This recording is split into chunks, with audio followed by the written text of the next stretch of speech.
Yes, good morning, students. Good morning, sir.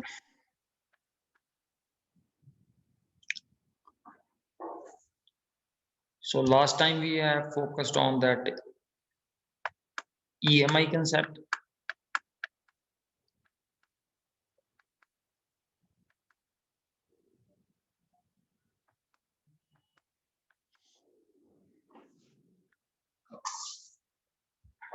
So this is about the controlling statements, looping, while loop, for loop,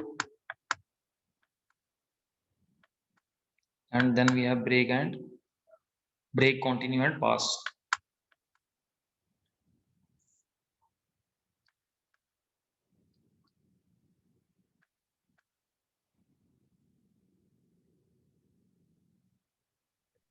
Morning, sir. Good morning.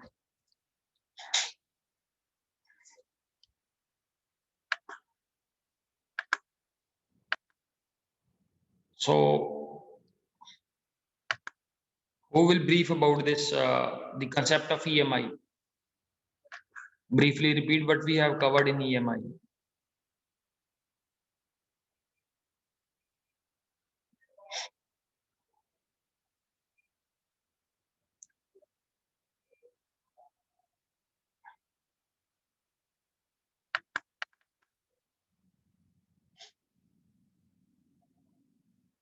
Yes, anyone?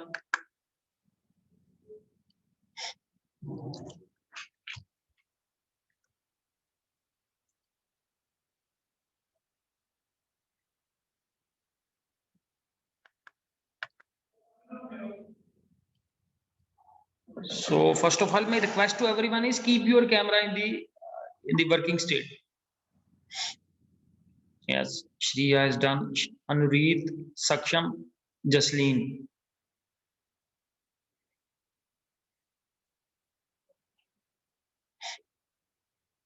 Yes, Jasleen, you tell about this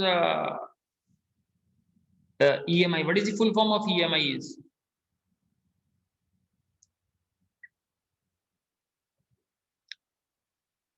Yes, Jasleen.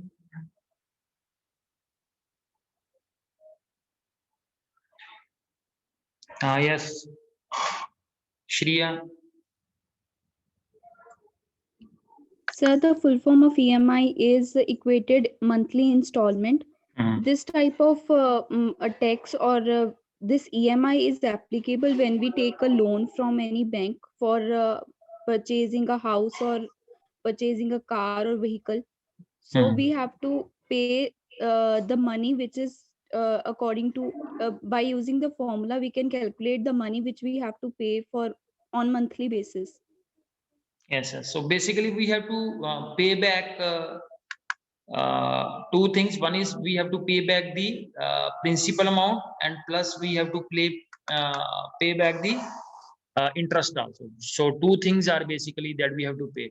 So basically, whenever we are going to have a loan, तो उसके अंदर तो सबसे पहले है कि major parameter है कि हम कितने अमाउंट के लिए ले रहे हैं.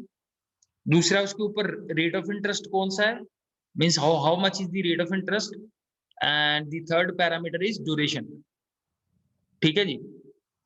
सो yes Saksham, you will tell me about what is the effect of duration. Time period का ईएमआई के ऊपर क्या इम्पैक्ट है?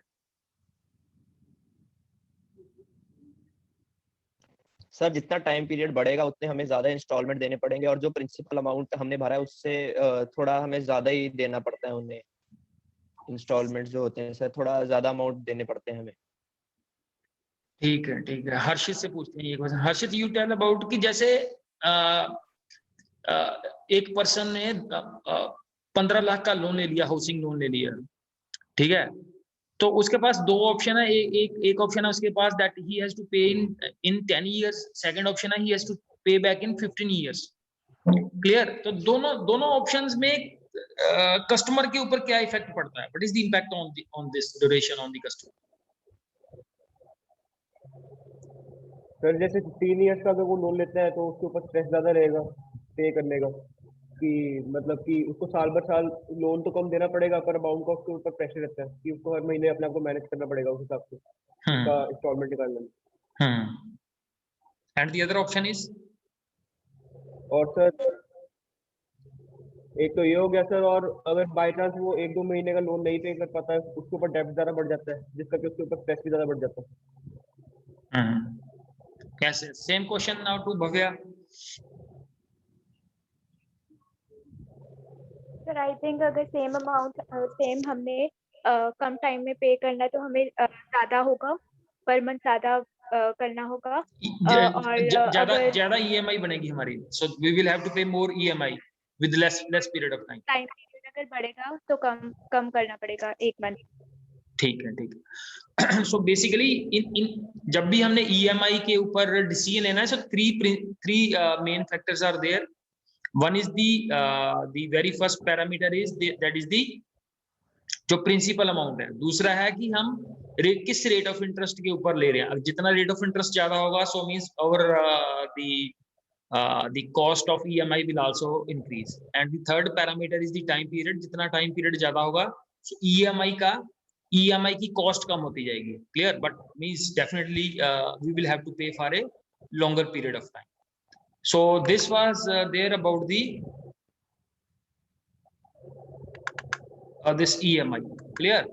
So EMI में important चीज क्या था? Principal amount, rate and time। और rate and time के लिए क्या था हमें कि rate and time को हमने मंथली फॉर्म में कन्वर्ट करना है।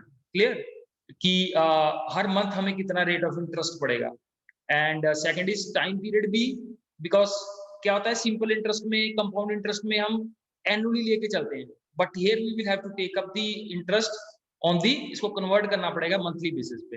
And then we have to put up the formula of this EMI। The next one is that we have to focus on now, that is the GST। तो GST के अंदर हमारे पास that we have discussed in the last lecture also. GST के अंदर क्या है हमारे पास? दो तरह की कॉस्ट है हमारे पास, net price and the original cost. So divided by the original cost, that we will get the basically the GST, that is the tax amount. We will be able to calculate the tax amount. ठीक है? सो उसकी percentage form में calculate कर रहे हैं हम GST को। So we'll try to solve this question.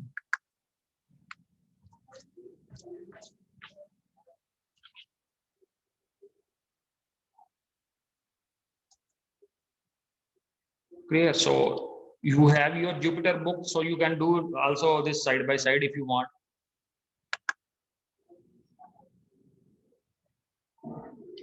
ठीक है? तो अभी हम क्लास के अंदर डिस्कस कर रहे थे in the theory class earlier, that was there in the offline mode, that is everyone should have the software with them.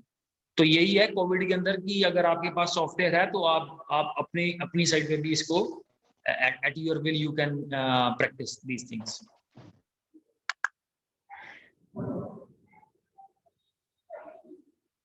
ठीक है? सो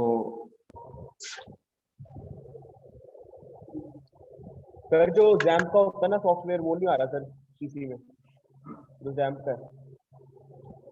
नहीं आ रहा? क्या डिफिकल्टी आ रही है उसमें? मेरे को व्हाट्सएप करना, वो क्या डिफिकल्टी आ रही है? Yes sir. ठीक है?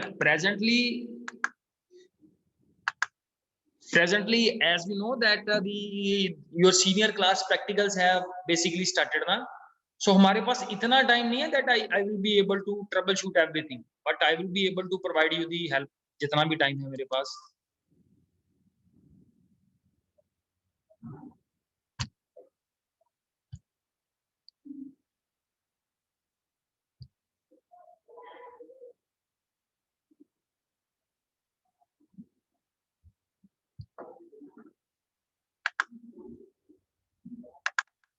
So let's say this window is ready now. So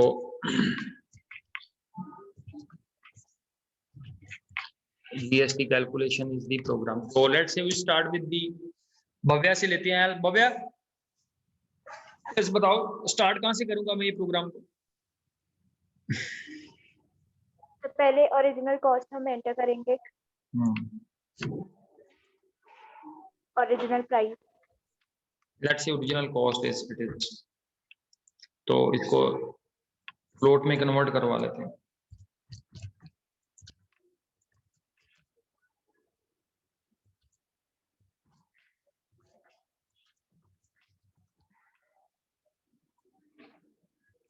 कौन सी है जो कॉस्ट, ये भी मेंशन कर लेते हैं, original cost. Then the second net price, net cost ही रख लेते हैं, so that there is a similarity in the wording is there.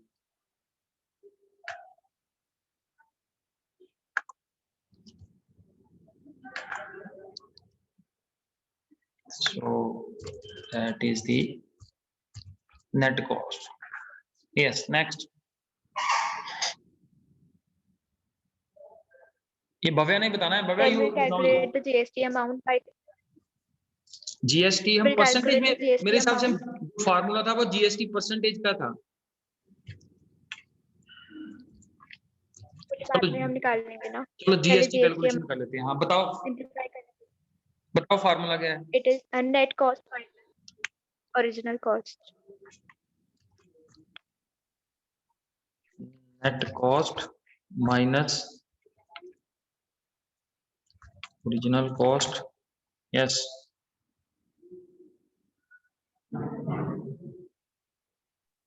Then GST percentage is equal to अच्छा वो GST cal वो नेक्स्ट में कैलकुलेट करना है, GST percentage. GST okay, is equal to GST cal upon into 100 बाद में कर लेते हैं, पहले अपॉन कर दो bye. upon original cost into 100.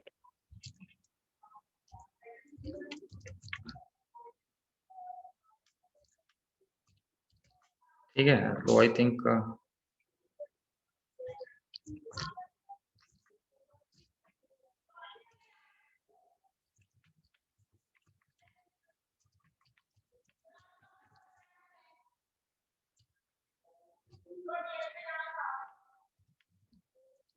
GST ठीक है जी। So let's start this one, original cost.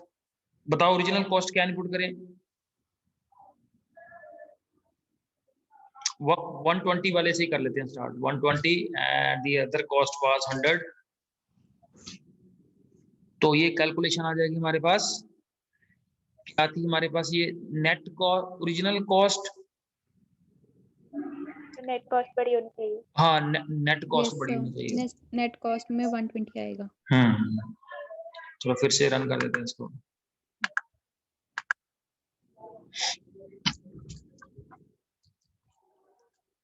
ठीक है, so that is GST calculation आ गया इसमें हमारे पास। दैट इज बेसिकली, अगर हम बेसिकली तो जीएसटी ही हम कैलकुलेट कर रहे हैं, दैट इज कि कितने अमाउंट का जीएसटी है जो पड़ेगा, that is of I think net जो है 20 रुपीज जीएसटी इज देयर।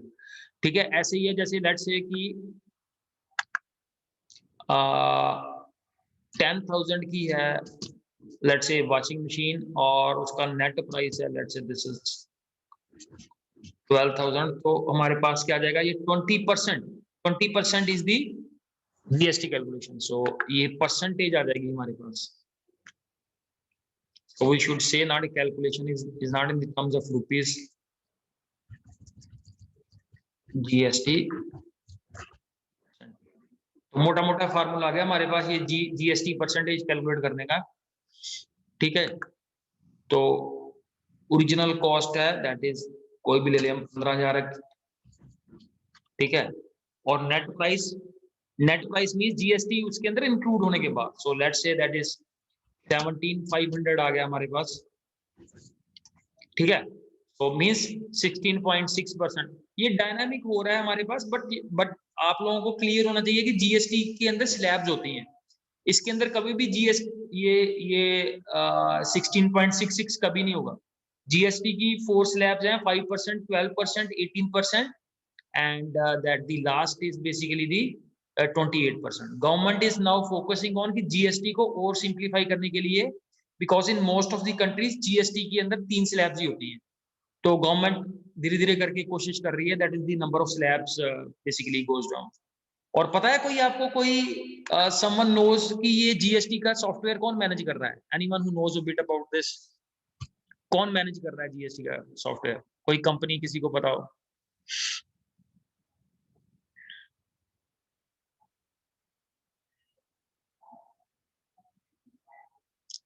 ठीक है, पता करना आज नेट के ऊपर, who is managing the company that is who is managing the GST software. और you know that for last couple of years no a lot of problems, इतनी problems क्यों आ रही थी हमारे पास जीएसटी की? इफ समवन नोज, ये लॉजिकल क्वेश्चन है, because you know last 2-3 years से काफी ज्यादा डिफिकल्टी आ रही है जीएसटी के अंदर। Yes, Jasleen want to say something?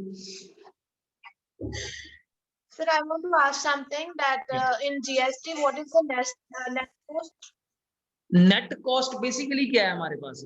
Original cost आ गई कि प्रोडक्ट की ओरिजिनल कॉस्ट क्या है, और नेट कॉस्ट हो गया मींस ओरिजिनल कॉस्ट के अंदर जब जीएसटी ऐड होगा तो we are saying that is ये basically we may not be using the very fine sort of a terminology, but हमें अंडरस्टैंडिंग के लिए ओरिजिनल कॉस्ट जो भी प्रोडक्ट है, जैसे मोबाइल है तो मोबाइल की वी सेड कि इसकी नेट कॉस्ट है 10,000, बट इसके अंदर जीएसटी लगने के बाद ये हो गया 12,000 रुपए का, तो ओरिजिनल कॉस्ट इसकी 10,000 है और इसकी नेट जो कॉस्ट है दैट गोज टू 12,000, और इन बिटवीन जो उन दोनों का डिफरेंस है that is the GST amount is there. Clear? And another significant point we have added about this that GST is a indirect tax. तो थोड़ा सा कौन इसके बारे में? Yes, Saksham, you can say something on this. What is this indirect taxes? Sir indirect tax पक्का तो sir मेरे को नहीं पता, पर ऐसे है कि ये डायरेक्ट गवर्नमेंट के पास जाने से पहले सप्लायर के पास आता है।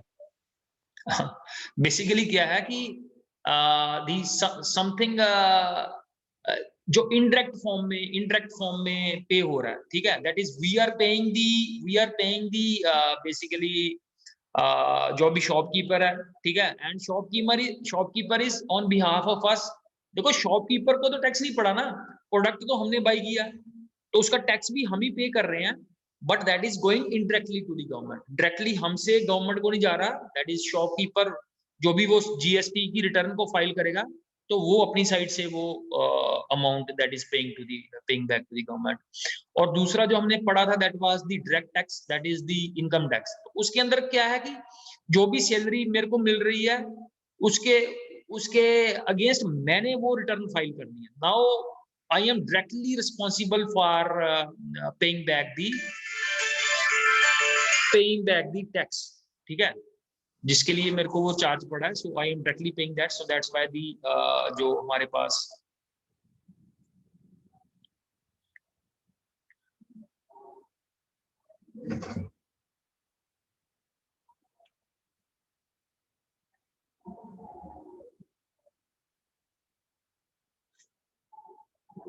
so sorry for the interruption. So basically तो जो हमारे पास जो इनकम टैक्स है that is we are directly paying,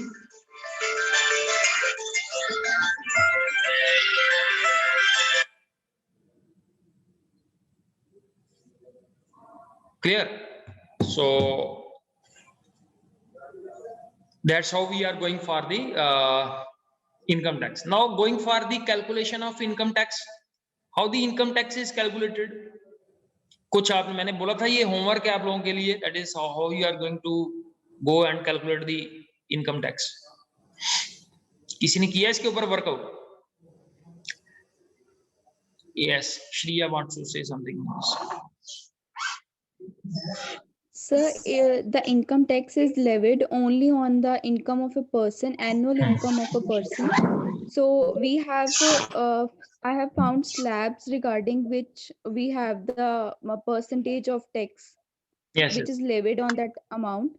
So if our income, annual income is from 0 to 2,50,000, the tax is nil.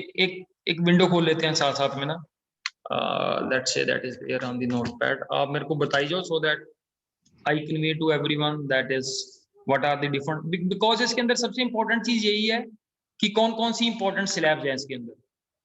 So this is the window. हाँ yes, बताओ बेटा कौन पहले है, कौन सी आपने बताई? 0 to Sir, if 0 to 2,50,000, tax rate is nil. so nil है इसके अंदर। Yes. Then if our income is from 2,50,001 to 5 lakhs,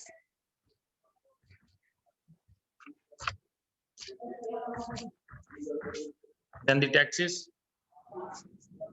then it is rupees 12,500 plus हाँ, 10% of 12,000 कितना है? plus 10% of 12,000 total income is 500 है। 500 ठीक है जी, 12,500 Plus पड़ेगा। मेरे 10% हिसाब से ये पड़ता है, ये बन जाता है 5%। 5% बना कितना है?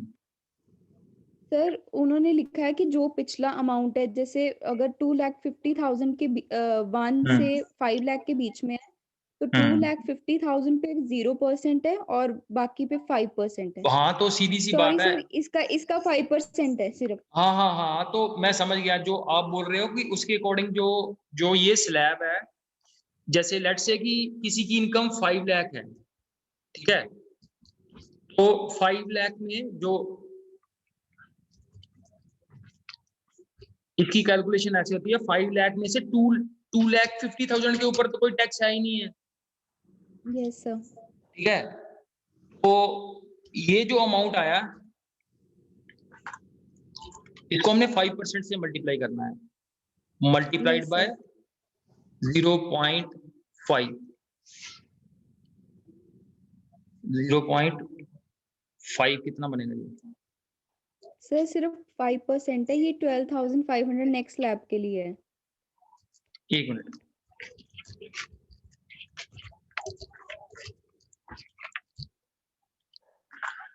ये ऐसे बनेगा। ये देखो, अगर किसी की इनकम 5 लाख है तो 5 लाख में से 2.5 लाख के ऊपर कोई टैक्स नहीं है, और बाकी हमारे पास क्या बचा? 5 लाख में से 2.5 लाख माइनस हो गए, 2.5 लाख बचे, तो 2.5 लाख के ऊपर 5% की स्लैब है। 5%, तो 5% से आपको पड़ेगा ये 12,500 रुपए का टैक्स पड़ेगा। So let's you continue. ठीक है, आप जो बोल रहे हो that is you are saying correct, इसको बाद में एक्सप्लेन कर लेंगे। Yes, so this is about the second slab. Next is sir next is from 5,01,000 rupee to 7,50,000। 5,01,000 to 750,000। तो टैक्स क्या है इसके अंदर? सर इसमें टैक्स है rupees 12,500 plus 10% of total income exceeding 5 lakh. हाँ, तो कॉमा अब 10% वाली स्लैब आ गई ना, 10% of the total income exceeding 5 lakh. Exceeding 5 lakh. ठीक है, तो अगर इसकी कैलकुलेशन करनी हो, इसकी कैलकुलेशन कर सकता है कोई एग्जैक्ट? अब मैं ये ज्यूम कर रहा हूं कि किसी भी पर्सन की 7.5 लाख रुपए उसकी इनकम है, 7.5 लाख। तो इस फार्मूले में मैंने फिट करना है उसको, इस फार्मूले में मैंने कैलकुलेट करना कि 7,50,000 वाले को कितना टैक्स पड़ेगा। तो ये जो अबव स्टेटमेंट है इसी में मैंने फिक्स करना है उसको। Yes Shriya wants to add. Sir it will be 37,500। नहीं, कैलकुलेट कैसे करोगे? कैसे करोगे? सर 12,500 में हम जितनी जैसे 575 लाख। ये देखो श्रिया, देखो 5 लाख तक की तो हमने कैलकुलेशन कर ली है, 2.5 लाख तक नील टैक्स है, और नेक्स्ट 2.5 लाख के लिए 12,500 रुपए का टैक्स है। अब मैंने आपको बता दिया कि किसी की इनकम 7,50,000 रुपए है, तो उसकी टैक्स इसी फार्मूले में आप इसी लाइन में कैसे कैलकुलेट करोगे? How you will calculate it? Sir 12,500 तो हमने ऐड करना है, बाकी जो 7,50,000 में से हम 5 लाख माइनस करके 2.5 लाख आ जाएगा, उसमें हमने 10% उसका लगाना है, उसको ऐड कर देना है। वेरी गुड, यही है। तो 7.5 लाख में से अब 5 लाख माइनस कर देंगे, और उसके ऊपर अब हमने टैक्स पे करना है 10%। पहले था हमारे पास 5% वाली स्लैब, तो 0.1 ये 10% हो गई। तो दिस इज नाउ। अब अगर किसी की इनकम 7.5 लाख है तो उसको पड़ेगा 37,500 रुपए टैक्स पड़ेगा, ठीक है। That is up to this second slab. अब 3 स्लैब्स की कैलकुलेशन कर ली हमने, एक में तो कोई टैक्स है ही नहीं है, ठीक है। 2.5 लाख तक नील टैक्स है, 5 लाख तक 12,500 है, और 7.5 लाख तक दिस जो अभी फार्मूला बताया 12,500 5 लाख तक, और प्लस जो अगले 2.5 लाख है उसके लिए हमें 10% के हिसाब से कैलकुलेशन करनी है। So next, moving to the next slab. 7.5 lakh 7,50,001 से नेक्स्ट स्लैब कौन सी है? सर 10 लाख तक। 10 लाख तक।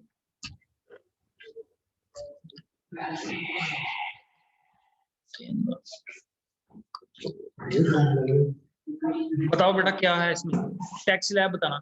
The tax rate is 37,500 ये तो rupees पुराना plus 7.5 लाख वाला तो क्लियर ही है, वो तो इसमें पड़ेगा ही पड़ेगा। Comma yes sir, plus so उसकी एडिशन क्या होगी amount है इसमें? ना yes plus 15% of total income exceeding yes, very good. 7,50,000। तो नेक्स्ट स्लैब में है, देखो 10 लाख तक तो हमने कैलकुलेट कर लिया कितना टैक्स पड़ेगा। 10 लाख या 15% एक्सीडिंग 7,50,000। 7.5 लाख, ठीक है जी। तो उसी फार्मूला में चले जाते हैं, we move to the same formula where we are calculating the, ठीक है। तो ये 7.5 लाख तक की हमने कैलकुलेशन की है। अब 7.5 लाख से जो ऊपर वाला है वो क्या है हमारे पास, बेसिकली जो 10 लाख है माइनस 7,50,000, और उसके ऊपर हमने कैलकुलेशन करनी है बाय 15%, 0. सर इसका 75,000 होगा इसका। हाँ 75 थोड़ी 15% है टैक्स, ये बोल रही है, तो 15% के अकॉर्डिंग 0.15 ही बनेगा टैक्स, जितना अमाउंट बना 7.5 लाख से ऊपर, 7.5 लाख के ऊपर। सो ये रन दिस वन, सो ये 75,000 बन रहा है, ठीक है, ठीक है। तो अगर किसी की इनकम 10 लाख है तो उसको 75 पर्सनल टैक्स के अकॉर्डिंग ही विल हैव टू पे 75,000। तो बहुत है, इतना ही बहुत है। Don't go for the next slab beyond.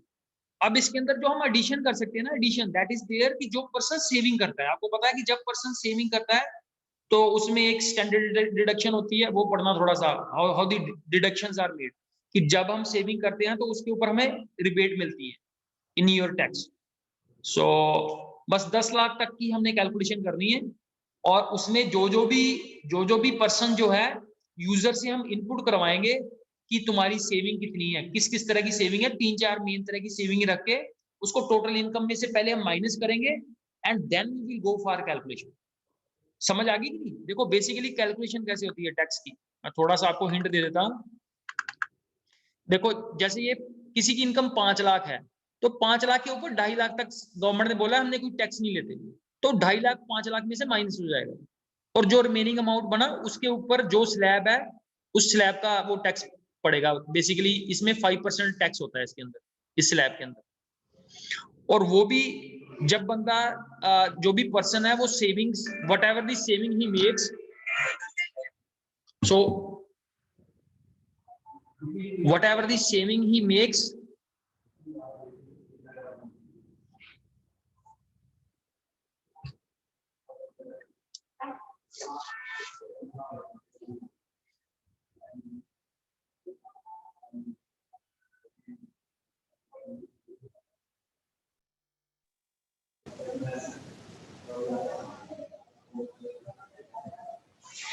so sorry for the interruption।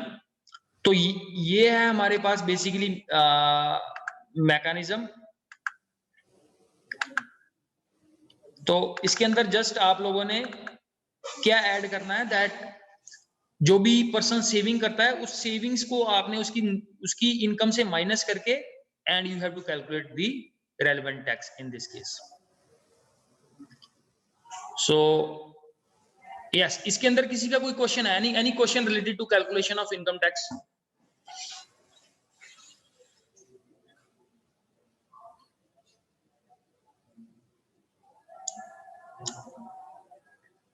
Yes Bhavya, हो जाएगा क्या कैलकुलेट?